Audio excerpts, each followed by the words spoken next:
دین نہیں اس کی دنیا بھی برباد ہے. جس کو معاملہ ہی نہیں پتا، لین دین ہی نہیں پتا، مسائل ہی نہیں پتا. ایک شخص کو پتہ ہی نہیں ہے حلال کیا ہے حرام کیا ہے، ایک شخص کو پتہ ہی نہیں ہے وہ کس کا مال کھا رہا ہے. جہاں دین اتنی چیزیں بتا رہا ہے وہ ساری چیزیں واضح ہیں. عزیزان محترم یہ سب بہت ضروری ہے. یہ دنیا پروردگار قرآن میں کہہ رہا ہے کہ میں نے اس دنیا کو، آسمانوں کو 7 دنوں میں، چند دنوں میں کھڑا کیا، ایک کے اوپر ایک آسمان ہے.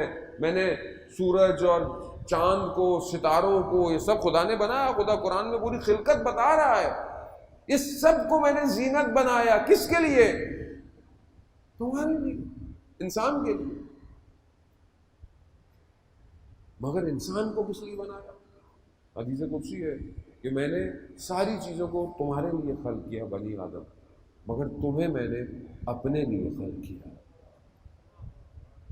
تو ہم یہ دیکھیں کہ یہ سب سمٹ جائے گا ایک دن. یہ جو ہماری بھاگ دوڑ ہے اپنی زندگی کے اندر، یہ جو ہم دنیا میں دوڑ رہے ہیں اسٹیٹس کی خاطر، نام کی خاطر، پیسے کی خاطر، دولت کی خاطر، سب خدا منع نہیں کرتا حلال رزق کمائیں، اچھی زندگی گزاریں، سب کریں، لیکن یہ سب تمہارا مقصد نہیں ہے.